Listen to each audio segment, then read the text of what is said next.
sabe, Israel atingiu uma sinagoga judaica no Irã ontem.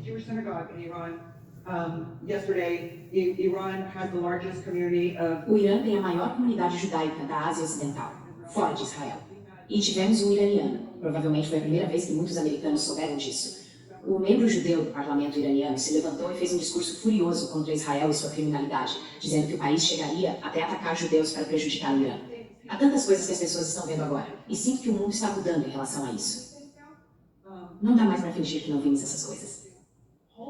Seja o fato de Trump não conseguir se comportar de forma profissional e soltar palavrões contra um país inteiro que ele dizia querer ajudar e salvar, ele perdeu o rumo, certo?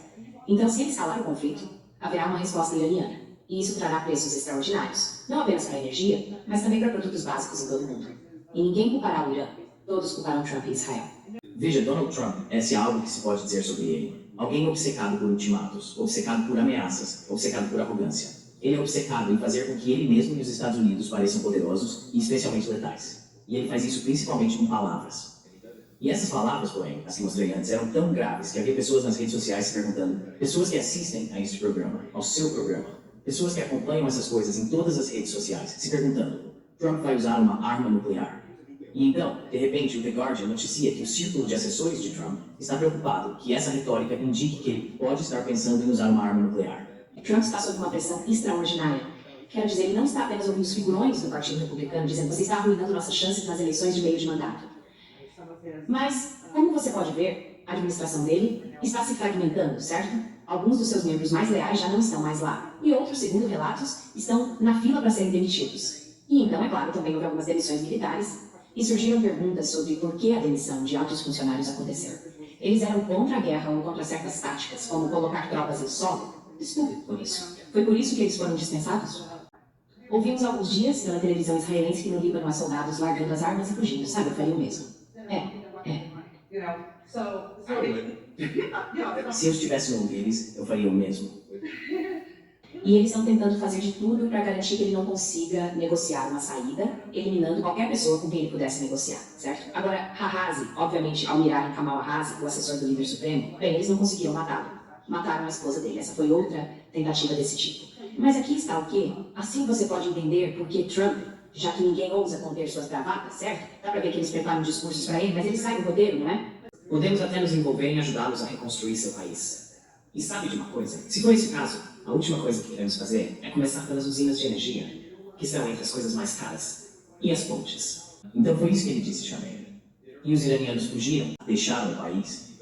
Eles fizeram exatamente o oposto. O Irã tem, os iranianos têm, formado essas correntes humanas, como estão chamando, para proteger pontes e chamando a atenção para a possibilidade desses ataques. Então, há iranianos em massa. O presidente Xi disse que há 14 milhões de pessoas prontas para se voluntariar para ajudar de qualquer forma na situação militar. Então esse é o cenário que eles estão enfrentando. O mesmo que os Estados Unidos e Israel estão enfrentando. E sabe, acho que outra coisa que as pessoas perceberam, além de você sabe, os iranianos serem bem-humorados, super eficientes e sinceros, é que as pessoas estão prestando atenção no que os oficiais iranianos estão dizendo, não no que Trump está dizendo, para descobrir a verdade sobre o assunto. Elas também estão tendo a chance de ver o povo iraniano. Há tantos vídeos que vejo todos os dias mostrando como são as pessoas comuns do Irã. Ei, isso poderia ser o Brooklyn, mas adivinha, não é? É Teherã. Os jovens que você presumiria serem meio reformistas e anti-governo, estão todos se unindo em torno da bandeira, todos se unindo em torno de... Bem, eles estavam dizendo ali, Khamenei, sabe, o líder supremo, todos se unindo em torno da guarda revolucionária e de suas forças militares, sorrindo, acenando bandeiras. Sabe, outra coisa que, sinceramente, também me surpreendeu foi que, quando surgiu a notícia de que havia um piloto americano abatido à solta, vimos uma enorme fila de carros subindo a montanha para tentar encontrá-lo por conta própria.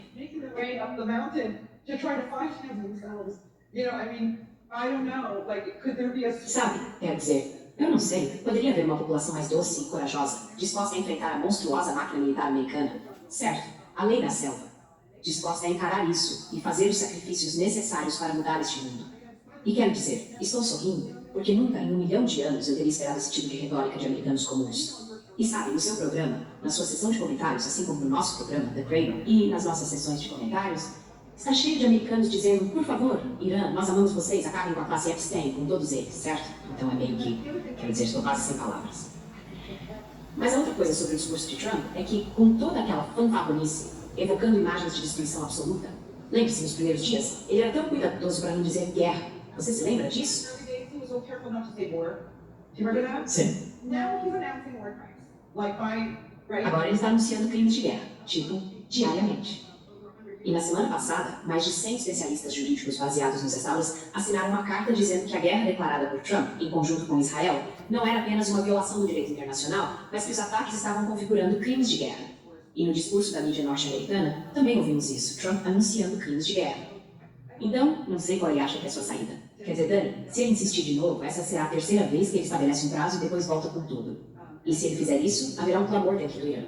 Ele vai mobilizar todos, dezenas de milhões a mais, para a destruição dos Estados Unidos, de suas forças, de sua indústria e de suas organizações associadas na região. E Israel, obviamente. Sabe, Israel atingiu uma sinagoga judaica no Irã ontem. Jewish synagogue in Iran. Yesterday, Iran has the largest community of... O Irã tem a maior comunidade judaica da Ásia Ocidental, fora de Israel. E tivemos um iraniano. Provavelmente foi a primeira vez que muitos americanos souberam disso. O membro judeu do parlamento iraniano se levantou e fez um discurso furioso contra Israel e sua criminalidade, dizendo que o país chegaria até atacar judeus para prejudicar o Irã. Há tantas coisas que as pessoas estão vendo agora, e sinto que o mundo está mudando em relação a isso. Não dá mais para fingir que não vimos essas coisas. Seja o fato de Trump não conseguir se comportar de forma profissional e soltar palavrões contra um país inteiro que ele dizia querer ajudar e salvar, ele perdeu o rumo, certo? Então, se ele escalar o conflito, haverá uma resposta iraniana. E isso trará preços extraordinários, não apenas para a energia, mas também para produtos básicos em todo o mundo. E ninguém culpará o Irã, todos culparão Trump e Israel.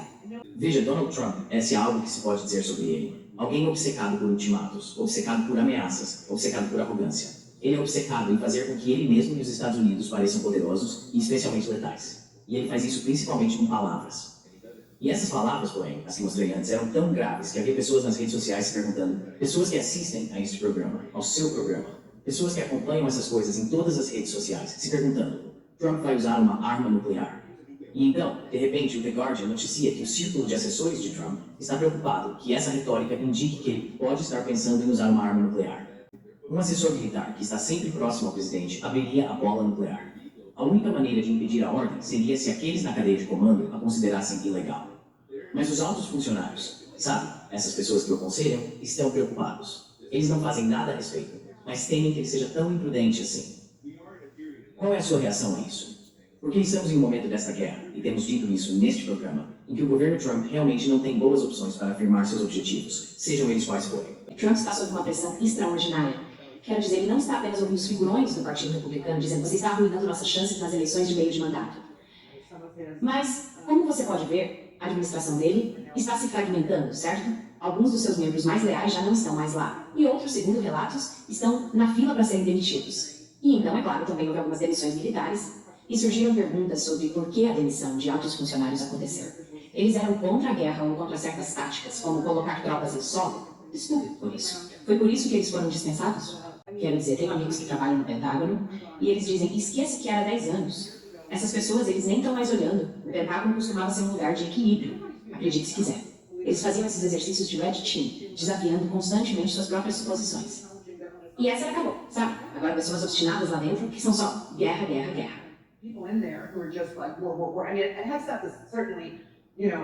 Quer dizer, e o Hezbollah certamente, você sabe, ajudou a sustentar o moral daqueles, seu gabinete, sua administração, seu exército durante uma guerra. Você não vê o Irã fazendo isso, sabe o que quer dizer? Em Israel, é claro, você ouve falar de fraturas por lá. O chefe do exército nomeado por Netanyahu dizendo, sabe, estamos nos fragmentando por dentro. O exército vai desmoronar. Estou levantando todos os sinais de alerta. Ouvimos há alguns dias pela televisão israelense que no Líbano há soldados largando as armas e fugindo, sabe? Eu faria o mesmo. Se eu estivesse no lugar deles, eu faria o mesmo. Então, você tem essa pressão incrível ao mesmo tempo, por qualquer motivo. Você tem essa pressão sobre Trump por parte dos israelenses, certo? E eles estão tentando fazer de tudo para garantir que ele não consiga negociar uma saída, eliminando qualquer pessoa com quem ele pudesse negociar, certo? Agora, Hahazi, obviamente, ao mirarem Kamal Hahazi, o assessor do líder supremo, bem, eles não conseguiram matá-lo. Mataram a esposa dele. Essa foi outra tentativa desse tipo. Mas aqui está o quê? Assim você pode entender por que Trump, já que ninguém ousa conter suas gravatas, certo? Dá pra ver que eles preparam discursos para ele, mas ele sai do roteiro, não é? E o fato é que não é apenas o que ele disse que chocou o mundo. Para mim é o fato de que ele ainda tem permissão para postar essas coisas no Truth Social. Isso me sugere que as pessoas ao redor dele estão com medo. Você tem o chefe de gabinete dele, o vice-presidente, as pessoas ao redor que se curvam a ele, até o genro dele. Ninguém está tirando isso dele. Ninguém está dizendo que você precisa parar, certo? Isso me parece um problema real. Right? That suggests to me a real problem. So as you're saying, the nuclear football. Então, como você está dizendo, a maleta nuclear, não, acho que se chegar a esse ponto, alguém vai derrubá-lo no chão. Mas, obviamente, ninguém está dizendo não para ele. Eu entrevistei o Larry Wilkerson há umas 2 semanas e ele disse algo como: ele não está deixando ninguém no exército fazer nada além de seguir suas ordens. E eu fiquei tipo, desculpe, Larry, mas me parece que o papel dos militares é se levantar e dizer: não, isso está errado, isso vai nos prejudicar, nós vamos morrer. E não parece que ninguém nas Forças Armadas esteja fazendo isso também. Quer dizer, essa é a verdade. Todo mundo está um pouco com medo do Trump. I mean, that's the truth of it. Everyone is a bit scared of Trump. Yeah. Yeah, I mean, it's Sim, quero dizer, é uma situação desastrosa. Os Estados Unidos e Israel se colocaram em um dos becos mais difíceis e desastrosos possíveis. Na minha avaliação, parece que eles aceleraram essa guerra, a um ponto em que não conseguem lidar ou controlar nenhum dos desdobramentos, exceto por seus ataques à distância. E agora o Irã, Charmaine, está ameaçando que seus aliados, nós sabemos quem são, fecharão o Estreito de Bab al-Mandeb se Trump vencer e cumprir sua palavra. Também prometeu, é claro, mergulhar a Arábia Saudita e o restante da região na escuridão. to put Saudi Arabia and the rest of the region into darkness.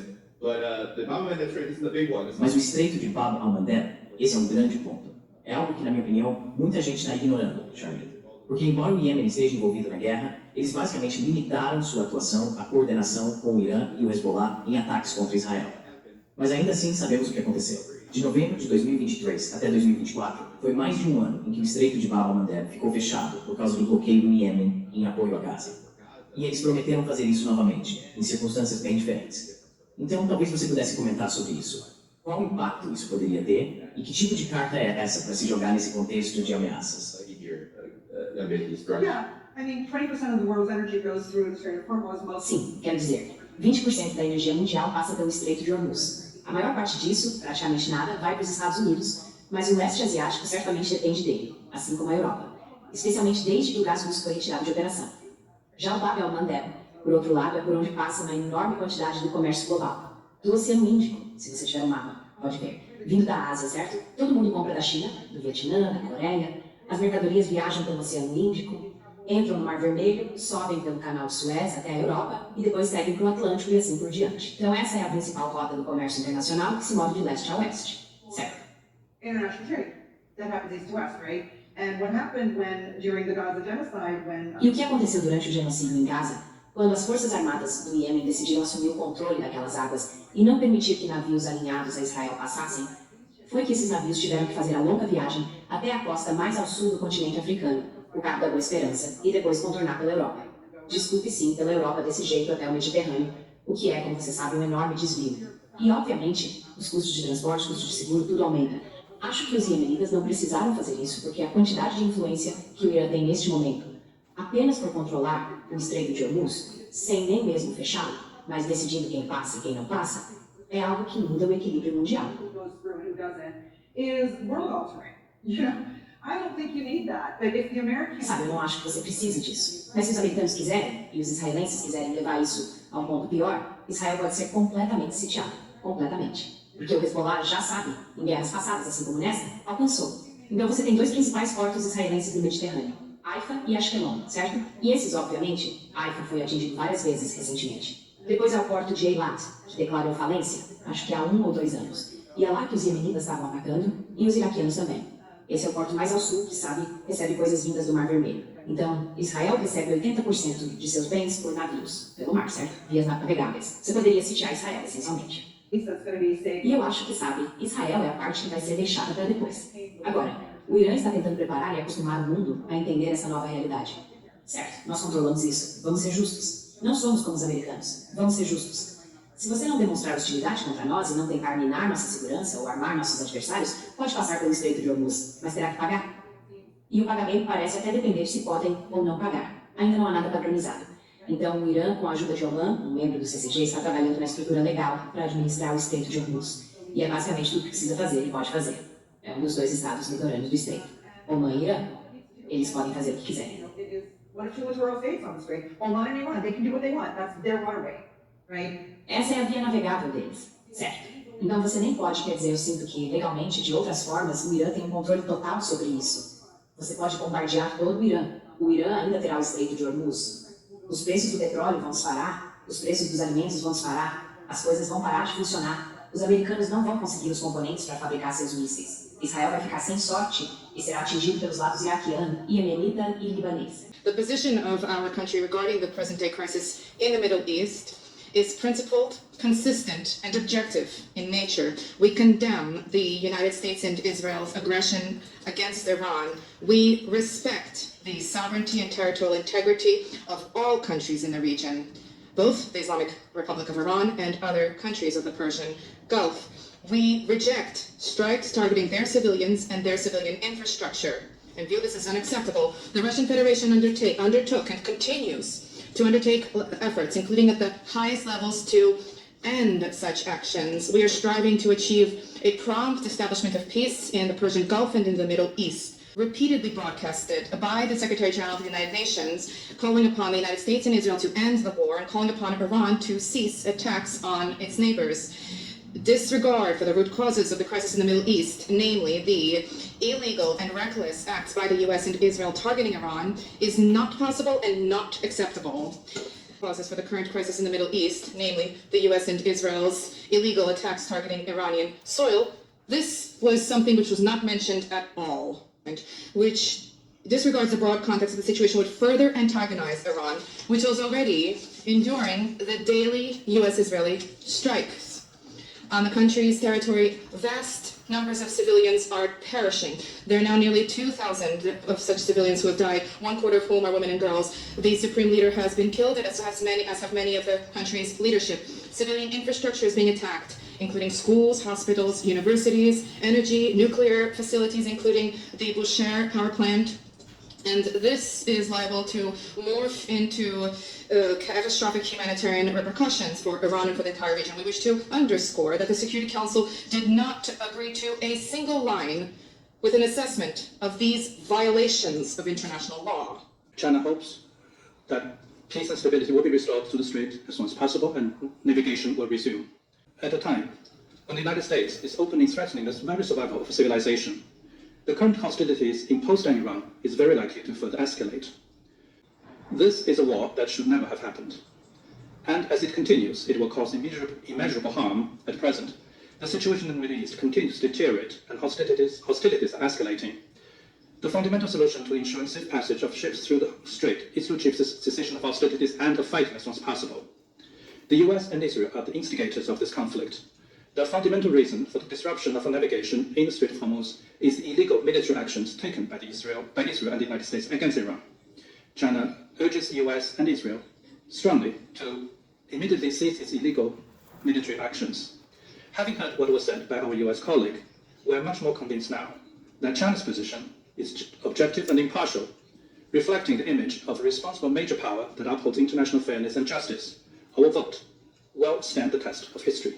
The United States shamelessly and brazenly issues threats to destroy all civilian infrastructure in Iran, including bridge, power plants, and energy facilities by setting a deadline, and openly reveals this intent to commit war crimes and crime against humanity. The penholder of the draft resolution and its supporters have rushed to bring forward such an entirely politicized text for a vote. Was to take dozens of Americans hostage. Now, it's taking the Strait of Hormuz hostage, and with it, attempting to take the world's economy hostage. Well, colleagues, that may be its last act. We'll see.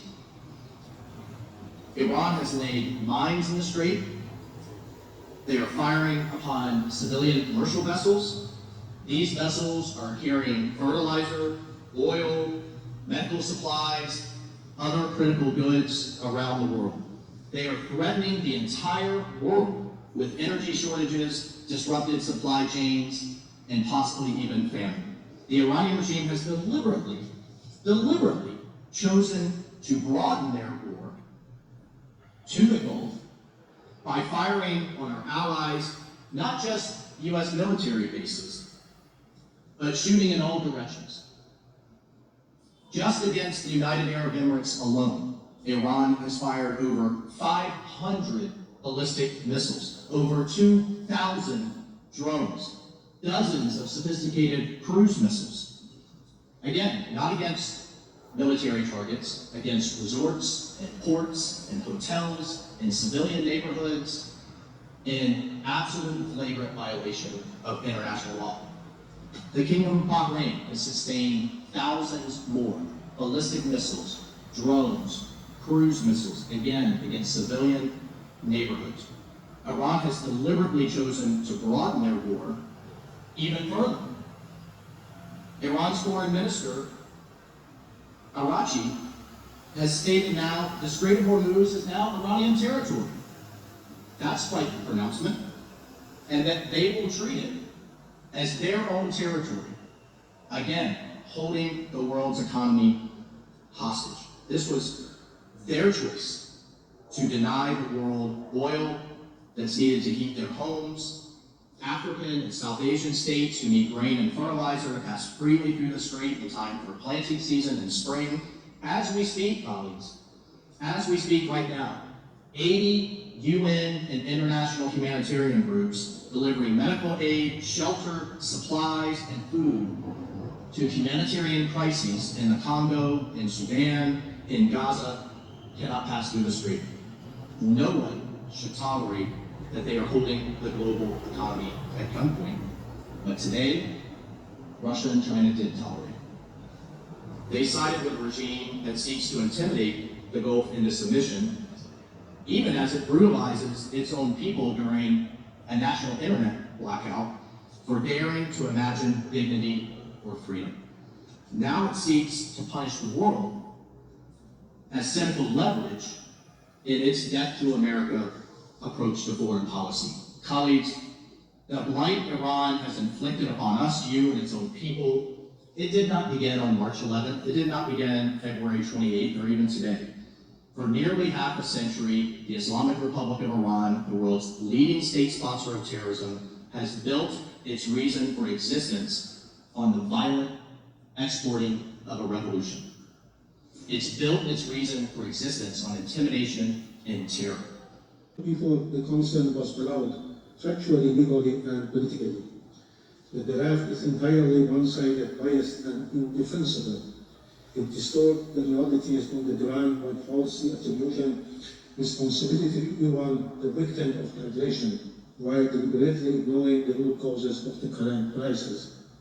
The text unjustifiably and misleadingly portrays Iran's lawful measures in the Strait of Hormuz, which have been taken in the exercise of its inherent right of self-defense in accordance with the UN Charter, as threats to international peace and security. At the same time, the text seeks to legitimize subsequent unlawful action by the aggressors and their allies on the pretext of safeguarding freedom of navigation and maritime safety in the Strait of Hormuz and the Persian Gulf. Iran's lawful actions cannot be viewed in isolation from the broader context of ongoing aggression against its territory and sovereignty. Attempts to portray them as threat to international peace and security are therefore legally unfounded and devoid of any credibility. Mr. President, the objective of this draft is obvious: to punish the victim for defending its sovereignty and vital national interests in the Persian Gulf and the Strait of Hormuz, while providing political and legal cover for further unlawful acts by the aggressors. Had this draft been adopted, it could have opened the door to dangerously broad and abusive interpretation that could be used to justify further use of force and unlawful actions in clear violation of the UN Charter and international law.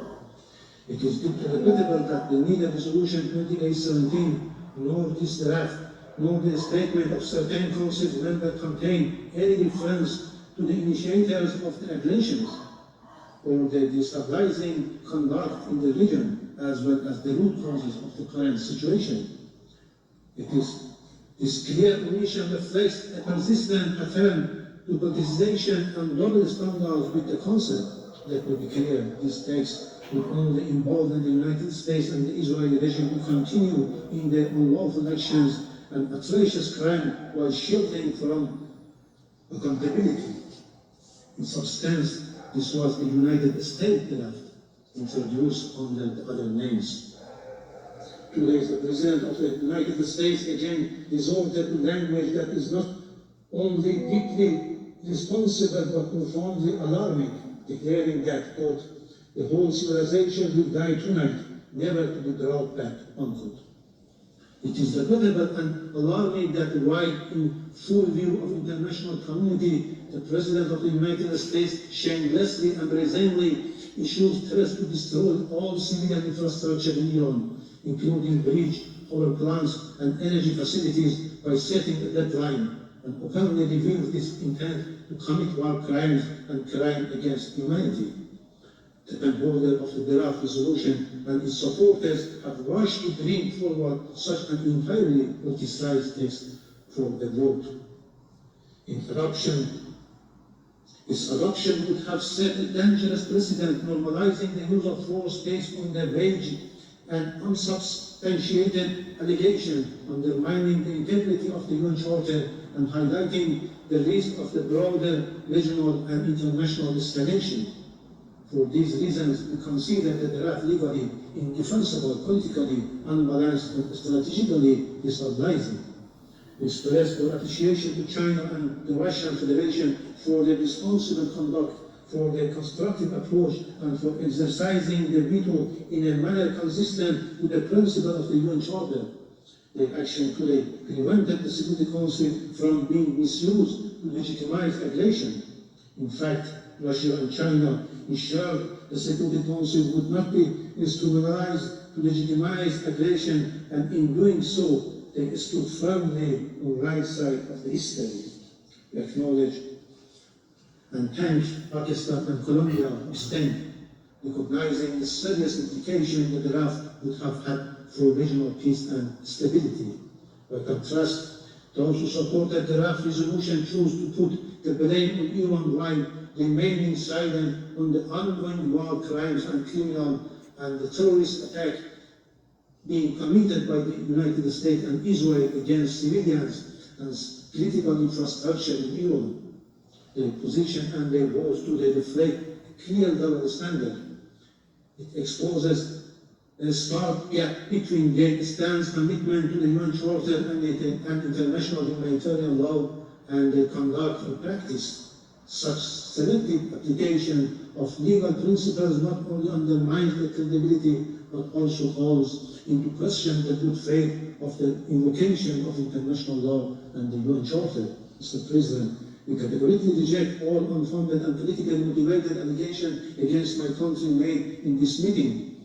These claims lack any legal basis and serve only to divert attention from the realities on the ground, namely the illegal and savage war launched by the United States and the Israeli regime against Iran.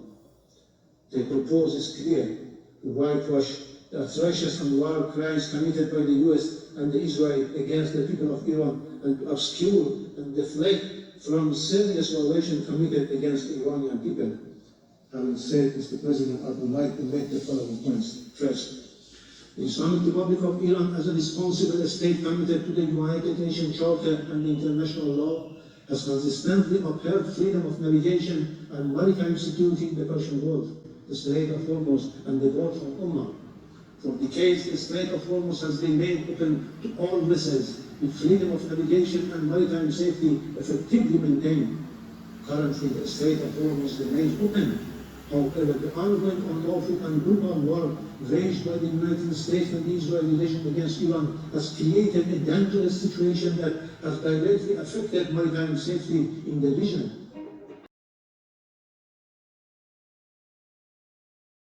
Donald Trump anunciou agora há pouco um cessar-fogo, suspendendo por 2 semanas os ataques contra o Irã. Essa pausa está condicionada à reabertura do Estreito de Hormuz, ou seja, o Irã precisa liberar a saída de petróleo da região. Vamos a Nova York, nossa correspondente Sandra Coutinho com outras informações aqui. Sandra, bem-vinda, boa noite. E o Irã, hein? Boa noite, Trali. Boa noite a todos. Olha, um grande respiro de alívio para o mundo, não apenas para o Irã, né, Trali? O que Donald Trump acabou concordando em fazer foi uma resposta a um apelo do primeiro-ministro do Paquistão, Shehbaz Sharif, que durante a tarde, cerca de 1h30 atrás, pediu que ele estendesse essa trégua por mais 2 semanas. Essa trégua que terminaria hoje à noite. E Donald Trump já tinha anunciado ataques maciços contra o Irã, a ponto de, segundo ele, acabar com uma civilização inteira de uma forma irreversível. Era algo que preocupava o planeta inteiro. A gente sabe que desde o início dessa guerra, o preço do barril de petróleo já subiu mais de 40%, afetando a economia do mundo inteiro. Essa concordância de Donald Trump em dar mais 2 semanas de prazo para que haja um acordo, e mais cedo ele também disse numa entrevista que as negociações com o Irã estão muito intensas nesse momento, significa um momento de esperança. Significa que existe algum documento, esse documento que o Irã apresentou com 10 pontos, que já é uma base para uma negociação, para quem sabe, uma paz permanente entre os dois países. Donald Trump disse: o Irã está conversando com a gente, ou demonstrou o interesse de um cessar-fogo, e isso já deixou o planeta assim: opa, como assim? Os iranianos estão dizendo isso? Pois é, mas agora negaram isso, que tenham pedido um cessar-fogo aos Estados Unidos. Esse assunto é destaque no site da CNN Brasil. A declaração veio de um porta-voz do Ministério Iraniano das Relações Exteriores, que disse que o comentário de Trump era falso e infundado. A informação foi divulgada pela TV estatal do Irã. Mais cedo, o presidente dos Estados Unidos havia afirmado que Teherã pediu um cessar-fogo, mas que só concordaria com uma interrupção nos ataques se o Estreito de Hormuz fosse reaberto a navios de carga. Então, o Trump disse que disseram uma informação e agora os que teriam dito disseram que não. É isso, basicamente, Irã negou que tenha feito essa afirmação.